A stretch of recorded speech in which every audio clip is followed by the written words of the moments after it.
Okay, last but not least for today, and it's been a long day. This is session number 15, if anybody's been counting. We are going to finish with another quick fireside chat and a wrap up.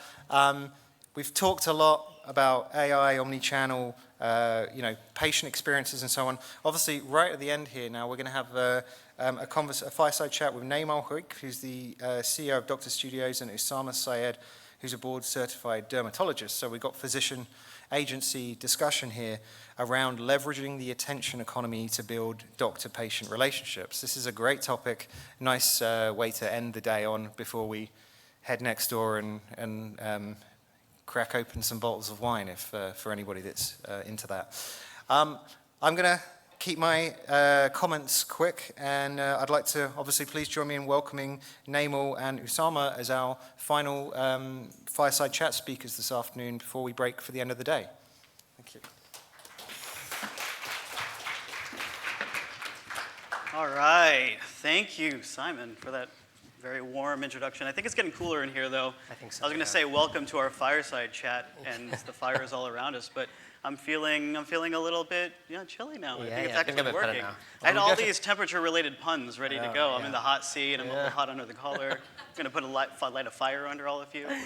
Yeah, there you go. Well, again, thank you, Simon, for making us 15 out of 15. I think we'll have to thank him later once people have woken up and paid attention to a few minutes of our conversation. But we just want to thank you guys. We're conscious we're obviously getting between you guys and drinks, so we'll keep it nice and snappy. Yeah, we want to make this a helpful gate on the way into. I'm sure a lot of you are very thirsty. But this is about something I think we've been hearing a lot about today. We've been talking about I don't know if your ears were burning. That's another temperature-related pun. But we were talking about the HCPs all day long. And I think it would be useful to get some perspective on what's changed for you. So I'm Naimul. I founded Doctor Studios to help doctors build potent brands. I've been doing pharma marketing and healthcare marketing for 17 years, and most recently was the head of operations for Gary Vaynerchuk. You might know Gary V on social media. He grew about 50, 60 million followers across channels, and from that vantage, I realized, hey, there's another cohort of very credible, trusted individuals who this methodology could apply to. So carried that over and started applying it to first, Dr. Syed, who was sort of our guinea pig, and I think recently you crossed 350,000 followers across your channels. And we give them a little round of applause for that. Thank you. The credible voice in the marketplace. Why don't you introduce yourself? Yeah, sure. So guys, my name's Usama. I am one of those HCPs we've heard so much about today. So I've been a mole amongst you, learned all the dark arts. So I'm going to go back and report to the rest of the HCPs. I'm just kidding. Your secrets are safe with me. I also have a second hat here as a content creator, as Naimul said. Got 300,000 followers with no paid acquisition in the last few years. And I was also the chief marketing officer of a dermatology group that had 12 clinics when I joined. And when I left earlier this year, we had 50 clinics in New York, the most kind of cutthroat industry when it came to trying to grow dermatology practices. And video content was our secret weapon because we managed to get our cost of acquisitions down by almost 100x by effectively building an in-house content engine in order to kind of short circuit a lot of the issues people had with traditional marketing schemes. And then thirdly, I'm currently a co-founder of a health tech company, actually building that digital front door, which a lot of people just spoke about, of helping patients receive direct-to-consumer care and trying to give them an end-to-end beautiful experience, leveraging AI. So I think I come at this with a lot of different hats, and I'm really excited to share my experience, probably primarily as a doctor influencer, which I think that combination we haven't spoken about too much today. Yeah. So, something that we've noticed is that there's this truth that is up on the slide that everybody is on social media. I think the number of physicians who use it for personal reasons is above 90%. The number of physicians who are getting impact out of it is probably a little bit less, at like 65% or so. But most patients are going to social media. They're typing their symptoms. They're looking for the next physician. They will make a decision whether or not there's reviews and a social media presence. And this doesn't just apply to HCPs and dentists and lawyers and accountants and other people. It also applies to brands, right? Because you're competing in the same arena. So the other part of this is it's very competitive and you have to stand out, and that takes work. And what we've found is that video is very performative. I think we've heard a lot of people over the course of the day talk about just how performative it is, but we've done this in practice now. And I think that, there's two sides of this. There's the business and practice building side and the aspect of attracting patients and being able to use this as a platform for your own businesses. But there's also the aspect of, hey, I don't want to do a dance video. I don't want to do a pimple popper reaction video. That would go viral, but we've seen that the viral medical content isn't necessarily as good at conversion as the educational content. So what role has educational content played in you building up your presence online and transferring that into the minds of patients who then come to see you? Honestly, I think that's everything, because naturally whenever we hear about doing TikTok or doing Instagram, like medical institutions especially and doctors kind of recoil at that thought from a professional setting, because they associate it with things that feel tacky, things that feel embarrassing, and so straight away they think, oh, I don't want to be an influencer in that way. But effectively all it is kind of digital storytelling. All of marketing is storytelling, and right now the ears of the world are on social media. And so if for some reason doctors and hospital groups think that they're above that, or above that as a whole medium, or they can't make it work, or maybe even with pharma companies, what you find is that somebody fills that vacuum. And so you get a bunch of people who are not qualified talking about all these different subject areas, getting all of the attention, guiding people towards things that are not helpful for them. And so the real hack to all of this is just reframing it in the eyes of doctors that what you're doing is putting out credible educational content online. You're not even telling people, hey, come see me. In none of my content do I ever tell anybody to come see me in clinic. I don't even tell people where I work. And yet, out of the 40 patients I see a day as a dermatologist, around 20 of them have found me through my social media. And I don't even put a link there. I don't tell people where I work, because they find me. And the reason is because they hear me talking about credible educational topics. They end up deciding, this is a person I trust. I'm a presence in their daily life, kind of throughout a week, not just a one-off doctor appearing on an ad. They follow me, and so they see me in their feed when I'm spending time with my kids, when I'm spending time with my wife. They develop what they call a parasocial relationship, right? They feel like you're friends. And that's why influencer marketing has always been so effective in all sorts of different brands, is people blur that line between friend and someone who's giving you an ad. Whereas if you come at them on a TV ad, or it's a paid meta ad or something, their guard is up, they know they're being sold to in some way. If you just deliver credible educational content, people will come find you. People will have their actions, their behaviors influenced by that. And so I think I've seen the power of that firsthand myself, from myself, and my wife is also a medical content creator. Then it's been replicated across the dermatology group, where we grew massively at lower acquisition costs, as I mentioned. And I think Naimul has several of these case studies of other doctors, maybe even slightly on the older side, people who you wouldn't think are social media doctors, who have also been able to replicate it. Yeah, I mean, the interesting thing for me has been seeing how applicable this is to a wide variety of medical and therapeutic areas. Dermatology was kind of an obvious starting place because it was Instagram, it was TikTok, there was this aesthetic component. There was a lot of misinformation about what a good skincare regimen should be, and there was these 13 steps, Korean skincare routines that are actually maybe bad for your skin, but that is like in itself an amazing video topic. Beyond that though, because patients are going to see, like, what is an ACL tear doing to my knee and how does that get repaired? Or somebody is coming and saying, I've had this chronic itch for a really long time. Are there other patients out there who can help me treat this? We're finding that not only are doctors coming to us to work with us in order to reach patients and fill their book of business, at some point we're starting to hear from researchers and institutions, and we're working with the Hospital for Special Surgery in Yale New Haven and Mount Sinai, and these big institutions are coming and saying, all right, we need to popularize our research. We need to get out there and determine what does the patient need, how are they going to respond to this, can we reach the other HCPs with this content and influence their decision-making process downstream. Many of the researchers that we work with are also working with pharmaceutical companies. They're funding the research, they're promoting the clinical trial. They're using those platforms that they've built out in order to do clinical trial recruitment and fill the book of qualified patients. So it's top of the funnel all the way down to the bottom for some of this type. But you told me an interesting anecdote recently that actually another Dr. Studio's client, an itch specialist, influenced your decision-making about how you prescribe itch treatments in your clinic. Yeah, so I think maybe this is the one thing as well that people don't quite acknowledge, is that even doctors get influenced by other doctor influencers. So for me, obviously, as a dermatologist, when I go to conferences, people are telling me I should switch my treatment algorithms to their favorite thing. People bring lunches and coffees to our offices, even when I say they can't. They turn up with these different treats. And most of the time, that does nothing for me. I absolutely don't care because I'm very guarded. I know what they're there for. It seems very transactional. And I'm not going to buy almost anything they say because I treat it with skepticism in that context. And yet, I was scrolling on Instagram, and there's a person called Dr. Brian Kim. He's like a very prominent itch specialist from Mount Sinai. He was saying something about how Opzelura helps relieve itch faster than topical steroids as a symptom. And I saw that and I thought, oh, that's actually pretty surprising. So then I actually looked it up and I was like, And so it genuinely changed the way I care for patients. Something I saw on Instagram as a video changed how I care for a patient. Similarly, when I'm on Instagram and I see a publication from the American Academy of Dermatology about the latest research that came out, I'm looking at that and then reading the paper because I saw it on social media. So even doctors are making their treatment decisions based on what they see on social media. It's where the eyes of the world are. So I think it's completely kind of ignored in the large part how big an impact that can have. And maybe in times gone by, a lot of people from pharma would want to work with whoever had 10 publications, 20 publications, who was on the speaker circuit, because maybe they control what doctors do and don't do. And I think if you fast forward 10 years in the future, it'll be the people who have the attention, which maybe just medical content creators who might not have 30 publications, they may have 1 million followers. And so with enough kind of them getting on site, giving their patient testimonials, you're going to have an outsized impact. Yeah, talking about the future, we saw this insight into 2030, and that was, I think, incredibly insightful. The personalization of content, it's starting to be shaped right now. I would say that we're in it today. It's not necessarily advanced analytics that's shaping our algorithm and our newsfeed. It's AI that is determining through reinforcement learning what kind of content we are engaging with and therefore should see more of.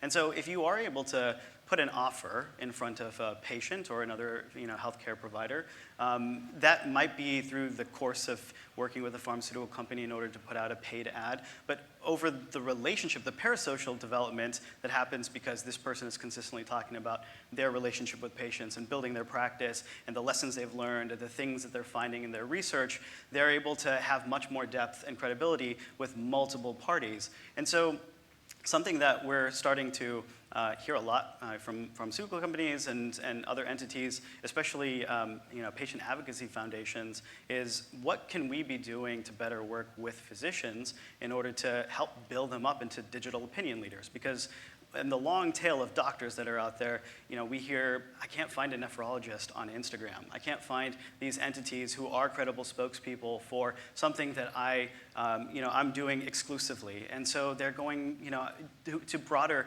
entities who have built sort of a medical brand, or they're just doing things in direct paid media targeting. When you could actually start with, even if they have a few thousand followers, you might fill that clinical trial. You might be able to build up the credibility of that person by supporting their growth, by providing them with resources, by getting them in partnership with the foundations who can give them the clear educational needs of the community that they're trying to engage with. And what does that look like? You're not seeing in your DMs any requests from AbbVie and Pfizer and Allergan about promoting their products or working in a sponsored fashion. It's mostly consumer brands, right?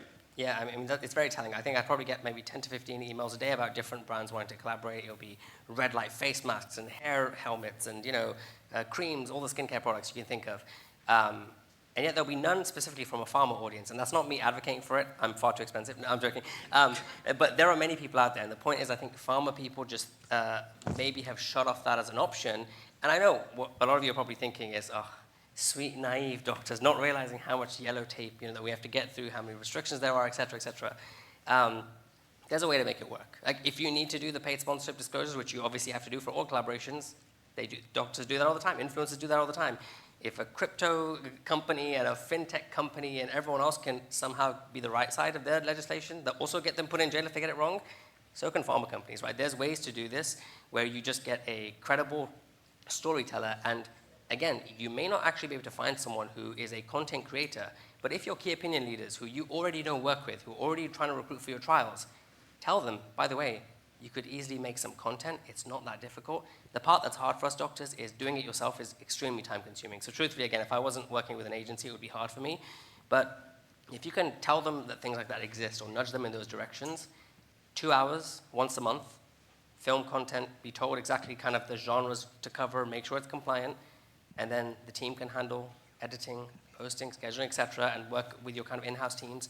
I think there would be a heaven and earth difference when it comes to how that type of marketing lands. And so I guess that's my main thing is that, doctors, surprisingly to a lot of people, a lot of them are looking for other income streams beyond their regular clinical jobs. Like 30 to 40% of doctors want to leave full-time clinical practice. So the reason a lot of them are making these social media accounts is because they want to get brand deals with different people, become ambassadors, et cetera. And yet the pharma companies who, probably have the best interest in aligning with these doctors are probably not reaching out to them. And so if any one of you did decide to make a leverage strategy in that way, you would have a clear run at it comparatively. So something to think about. And obviously, we're hearing about the consumerization of these different products, et cetera. We're going to have to take a leaf out of the books of these same companies. So what did they do? These companies started off with paid ads, which is probably where a lot of people are right now in terms of social media. They switched to influencer collaborations, maybe high-profile celebrity ones, people with 500,000 followers. Then that stopped having as much of a kind of return on investment. They switched to micro-influencers, people with 1 to 50,000 followers, because they were cheaper, but they got a lot of impressions. And now they're going for more raw content. And I'm not saying you guys need to jump on trends and do dancing videos at all. I'm just saying that if a pharma kind of company video always has a very polished veneer, like a lot of the content I see, that same stock music in the background that makes you want to immediately swipe, you're not going to get people to pay attention, right? You have to think more like what these e-commerce people are thinking, like, how do we hook people? How do we keep people beyond the first 3 seconds? We need something on screen. We need a vocal hook. We need a sound effect hook. These are the dark arts of e-commerce, which 18-year-olds have figured out, but multi-billion-dollar marketing companies around this room have given up on because regulation. No, I'm not buying it. Like this concept that regulation makes all of this impossible is just not true. Like if you were trying to figure out how to do this, you would figure it out. The same way they figure out how to bring me lunch when I say don't. They'll figure out how to do this. Yeah, I mean, we heard tons of examples of people up on stage overcoming the barriers that they assumed would be in place with their MLR teams through internal education and communication and building out, use cases and then taking people through a stepwise process. And the 4-week example of implementing an AI-powered search engine is akin to the idea that you could build out a doctor digital, online influencer because you're looking to diversify your income streams. This is something that again, not me, but one. Not you specifically, but maybe some of these companies. I don't know. Yeah, this is definitely something that I feel is poised for transformation in the space. They're going to see a lot more of this. Speaking of AI and efficiency, we put in a lot of work, in my team to figure out what is trending. I come from having spent almost a decade at the parent company of Swoop, so shout out to the Swoop team, working on data and analytics. And so we developed a lot of systems over time, figuring out how to extract insights from the marketplace and then apply those to, hey, this is what the doctor's going to talk about. These are the common questions that they get in the practice. You're building up a library of content. They're migrating that onto their website. They're putting it in a bunch of different places. And so they can be present in more places than they ever thought they could. This is not just Instagram and TikTok, but also YouTube and LinkedIn and Twitter and other places like that. And they're building out their credibility in a way that gives them optionality, gives them diversified income streams. They can, maybe spend less time in the clinic and, much to our chagrin or the chagrin of your parents, I guess, is that we're taking you away from, daily medicine practice. But you might build a huge tech company out of this and you might be able to, hopefully build something incredible that has a, outsized impact taking this knowledge and information and what you've learned about marketing. It seems like you have been very well coached and trained by our producers. So I know we're coming short on time and I do want to get you to drink, so I want to pause there and just ask, are there any questions? Right. Well, first of all, let's give them both a round of applause for a wonderful fireside, cooler chat here. Any questions for you? Yes, right. Thank you guys so much. I think it's amazing what you guys are doing, and I'm a huge fan already, and I'm going to talk to you guys afterwards. But my question for you, I think what's helpful for the audience is kind of like what differentiates a low performer influencer or doctor influencer and a high performer doctor influencer, and maybe you can speak to like how to create quality content and maybe how difficult that is or how easy it is. I'd just love to hear your thoughts. Yeah, absolutely. So I think naturally this is something which takes a little while to get comfortable on camera, but what I've found is that there's a genre of content that can suit almost any type of doctor. So for example, talking head is a little bit intimidating to some people who've never done it before, and they might come across as robotic and can't execute. But I know you and the team mentioned that there's like fake podcast style ones where you don't have to look at the camera. You can kind of like look off to a side as if you're speaking to someone else, but there's no one else there, and there's a microphone that's not connected to anything. It's actually me on the other side talking exactly, to them. yeah. No one knows that. So making people seem comfortable on camera, making them seem credible, and making it seem authentic. I think there's been some great examples so far today where if someone has a genuine connection with something, it's going to come across better. So what I would recommend is find your KOLs who prescribe the most of your product, who love your product. You guys have that data already, clearly. So go up to them and say, would you be interested in working with us? Because none of us want to feel like sellouts. Like the idea of like, oh, I'm going to have to pretend I love Humira when I actually use Cosentyx. Oh, that feels bad. Instead, if Cosentyx approached that person because they use more of them already, you would get that perfect alignment between like real patient stories, real connection, authenticity, and then get someone that makes them look comfortable on camera so it doesn't feel like an ad. If it feels like an ad, they will swipe. Remember that on social media right now, it's all about swiping. So if you can't keep them beyond 1 second, it's a waste of your targeted ad spend. One thing I'll add to that is the algorithm is very, very smart. And so it's going to find for you the audience that you're trying to reach. You have to do less in keywords and optimization of the caption and titles and other things than you ever had to do in history. Now it's scanning everything that you're saying, it's putting that into a database, and it's matching it with someone who's shown a little bit of interest in the past. That's why when you start on TikTok, you have a 250 view floor on everything that you are putting out there. And then every once in a while, something will pop off, and that's a creative. Everything starts to build and snowball from there. So consistency is the most important thing that we do for the doctors who we work with, and it's just the matter of getting a batch of content and then syndicating it, and then they start to see over time it builds and builds and builds because we know that this model works and we can make it predictable by using a little bit of paid media to boost it. All right, let's give Naimul and Usama a round of applause again. Wonderful finish to